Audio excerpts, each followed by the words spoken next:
Number 19 का पहला कहता है एक समीकरण है, इसको हल करना है, अर्थात x minus 2, x minus 4, x minus 8 और यहाँ पे 2x माइनस 3, फिर 2x माइनस 9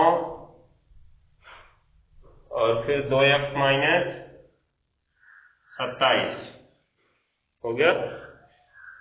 उसके बाद है 3x माइनस 4, फिर दिख रहा है 3x माइनस 16 और उसके बाद 3x माइनस 64 बराबर 0। ये एक समीकरण है, इसको हल करना है, ठीक है। तो क्या करोगे, कोई तरीका है?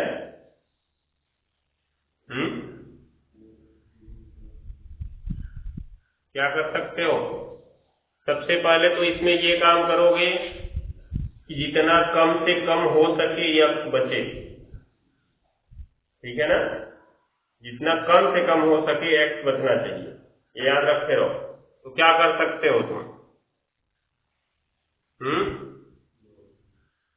अभी भी नहीं कुछ दिख रहा है? देखा, कुछ देखा कि नहीं? R1 में से R2 घटा दो, x से x कट जाएगा। R2 में से R3 घटा दो, x से x कट जाएगा, कटेगा। और बाकी संख्या बचेगी, तो संख्या का तो कॉमन हो गया तो हो गया, नहीं तो गुणा कर दो तो इसे खत्म हो जाएगी, ठीक है।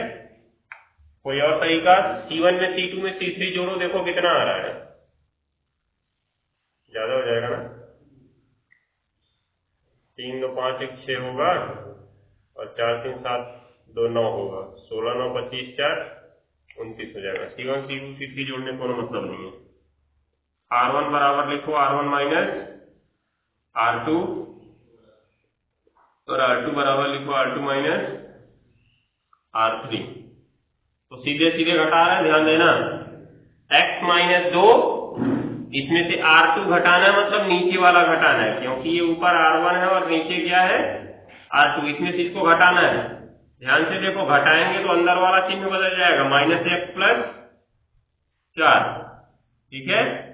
उसके बाद इसमें से ये घटेगा 2x माइनस 3 माइनस 2x और प्लस क्या 9, फिर 3x माइनस 4 माइनस 3x और प्लस 16। ध्यान देना, जब इसको तुम घटा रहे हो तो अंदर का चिन्ह बदलना पड़ेगा, क्योंकि माइनस 3x होगा और माइनस माइनस अंदर क्या हो जाएगा प्लस। इसी प्रकार R2 में से R3 घटाओ, x minus 4 minus x plus 8, यहाँ पे 2x माइनस 9 माइनस 2x और प्लस कितना 27, फिर 3x minus 16 minus 3x plus 64। Last वाला तो वैसे ही छोड़ना पड़ेगा, x माइनस 8 फिर 2x माइनस 27, फिर क्या होगा 3x माइनस 64 बराबर 0। अब क्या होगा देखो, इसमें x से x कट गया तो क्या आ गया, 4 में से 2 घट गया, कितना आया जी 2। इसमें 2x से 2x कट गया, 9 में से 3 घट गया, कितना आया 6। इसमें 3x से 3x कटा, 16 में से 4 घट गया 12। इसमें तुम्हारा x से x कट गया, 8 में से 4 गया 4। इसमें 2x से 2x कटा, 27 में से 9 गया तो कितना 18। और उसके बाद इसमें क्या हो जाएगा, 3x से 3x कटा, 64 में 16 कटा तो 48। तो ये x माइनस 8 और 2x माइनस 27, 3x माइनस 64 बराबर क्या बचा 0। कुछ कॉमन कर सकते हो अब? चलो जाने तो, संख्या कॉमन करने का मतलब है, मतलब इससे ये बड़ा छोटा होगा।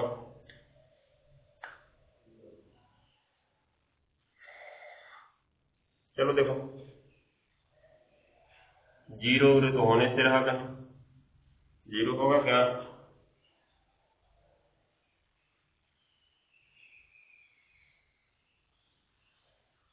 नहीं होगा, सीधे विस्तार ही कर दो।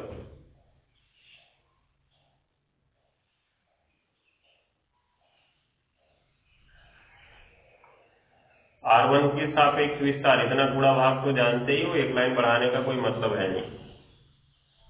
R1 के सापेक्ष विस्तार करोगे तो ये R1 के 3 अवयव है, क्योंकि ये वाला R1 है, ध्यान देना यहाँ पे, ये R1 है, 2 है, 6 है और 12 है। विस्तार करते समय हमने क्या बताया था, 2 लिखो, 6 लिखो, फिर 12 लिखो, हो गया।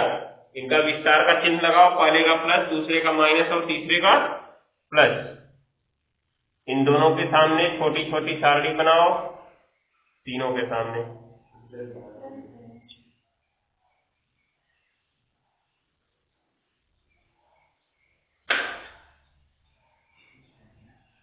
हो गया। अब जब पहले का सारणी भरना है तो ये 2 है, 2 की खड़ी बंद कर दो, 2 की पड़ी बंद कर दो, ये 4 अवयव बचे, 18 बचा, 48 बचा, फिर 2x माइनस 27 बचा, और फिर 3x माइनस 64 बचा। इसी प्रकार दूसरे में देखोगे तो 6 है, 6 की खड़ी ये हो गई, पड़ी ये हो गई, तो 4x माइनस 8 बचा, 48 और 3x माइनस 64 बचा, 4, फिर नीचे x माइनस 8 और 48, 3x माइनस 64। 12 का अगर भरना है तो 12 की खड़ी ये हो गई, पड़ी ये हो गई, ये 4 अवयव बचे, 4, 18, x minus 8, 2x minus 27, 4, 18, x minus 8, फिर 2x माइनस 27। विस्तार कर लो इनका, 2 है, डायरेक्ट गुणा किया जाए, क्या बचेगा, 18 तिया 54x माइनस 64 का गुणा 18 में होगा तो कितना हो जाएगा, कुछ ज्यादा ही बड़ा हो रहा है। 18 चौका 72 को 2 हाथ से 7, 18 छक्का 108, 7 115 हो गया, माइनस, एक मिनट, माइनस लगाओ, दूसरा वाला गुणा करना इसका, 48 दूनी 96x होगा, और 48 में 27 का गुणा करना है, तो 27 में 50 का गुणा कर लो, कितना होगा, 1350 होगा ना। 27 25 135, एक 0 बढ़ जाएगा, और उसमें से 96 घटा दो तो 1254 आएगा, तो इसका गुणा करने कितना आएगा, 1254। उसके बाद फिर माइनस 6 का करोगे अंदर, इसमें 12x और माइनस 64 चौका कितना होगा, 256 हुआ।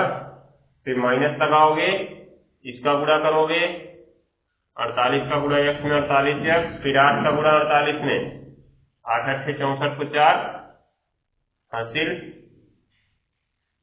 6, 8 चौका 32, 6 38, इसका कोष्ठक बंद, फिर प्लस 12 लिखोगे, 12 वाले में इन दोनों का गुणा कराना है, तो 4 का गुणा 2x में कितना, 8x और माइनस 27 चौका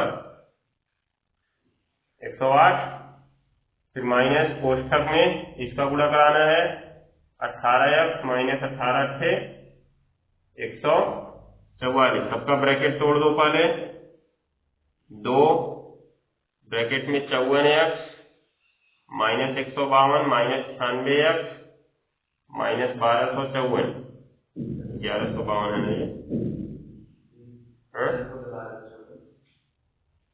तो प्लस में हो जाएगा।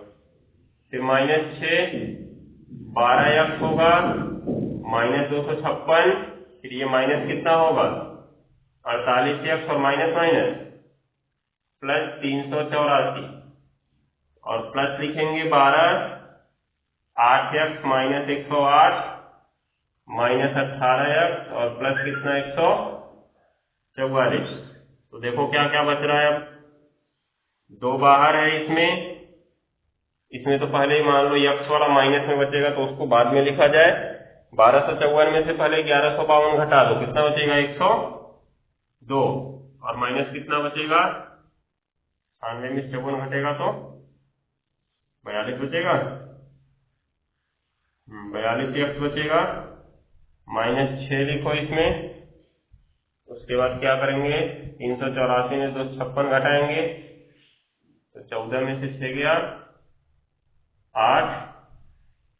उसके बाद 7 में 5 गया 2, 3 में 2 गया इधर 1, और 48 में से 12 घटेगा तो 36x, और फिर प्लस लास्ट वाला है 12, सबके बराबर लिखना क्या है जी? 0 लिखना है, यहाँ पे जगह नहीं, इसके बराबर 0 लिख लेना। क्या होगा? 12, इसमें 144 में से 108 गया तो 36, माइनस वाला बड़ा है कितना है? अब 10x बराबर 0। गुणा कर लो, उत्तर हो गया। क्या होगा? 102 दूना 204 माइनस 42 दूनी 84x माइनस 6 गुणा 128, 6 48 को 8, हासिल 4, 6 दूना 12 4 16, 86 1, 6 कम 1 7, माइनस 36 छक्का कितना? 216। तो इसके माइनस माइनस क्या होगा जी? प्लस ना, प्लस 36 गुणे 12,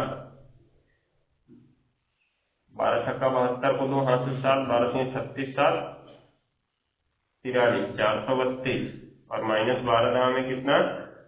120x बराबर क्या होगा? 0। अब क्या आएगा? x वाला एक साथ किया जाए तो 216x minus 84x minus 120x हो गया, और फिर तुम्हारा प्लस 204 माइनस 768 और प्लस 432 हो गया ना। अब कहाँ लगा दें? देखो यहाँ पे लगा देते हैं, छोटा सा देख लेना, ध्यान देना। पहले लिखो 216x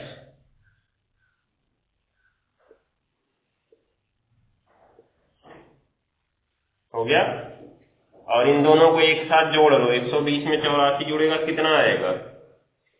204x आएगा, आएगा। और इसमें 204 में 432 को जोड़ लो, 636, और माइनस 768 बराबर क्या आएगा? 0। 216 में से 204 घटेगा तो कितना बचेगा? 12x, इसमें माइनस वाला बड़ा है, माइनस चिन्ह लगाओ। 768 में से 636 घटाओ, कितना बचेगा? 132 बराबर 0। 12x बराबर 132, 12 से 132 कितनी बार में घटेगा? 11 बार में। तो x बराबर कितना आ गया? 11 आया है। कितना है? 4 आया है।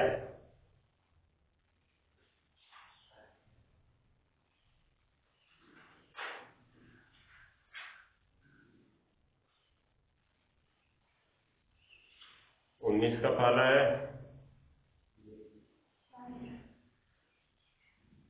4 कहाँ से आ गया?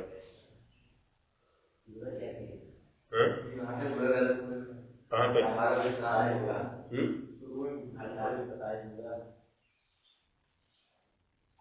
48 में 27 का गुणा,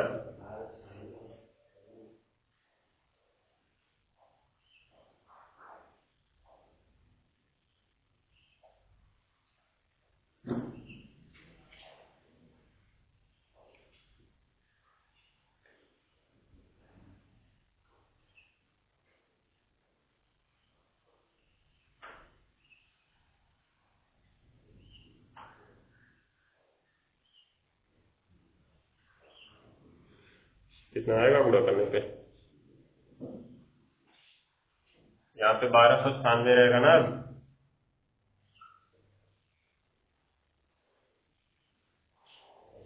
अब 1296 में से 1152 घटेगा तो कितना बचेगा?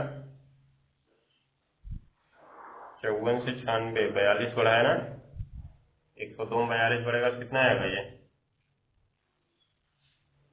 144। बात सही है ना? गुणा होगा तो 144 गुना 288, तो यहाँ 204 की जगह कितना जाएगा? 288। 84 ज्यादा बढ़ रहा है तो 636 में भी 84 बढ़ा दिया जाए, 720 घटेगा तो कितना बचेगा? 48। नोट कर लो, 4 आ गया। अभी देखो अगर इसको एग्जाम में लगाते तो ये समझ लो गलत ही था।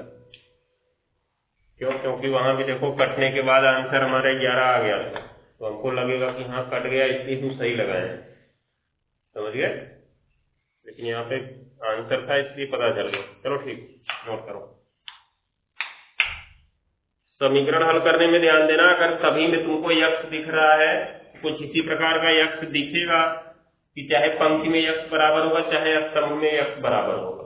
ध्यान देना, अगर पंक्ति में यक्ष बराबर है तो पंक्तियों को घटा के यक्ष खत्म कर लो, स्तंभ में यक्ष बराबर है तो स्तंभों को घटा के यक्ष खत्म कर लो।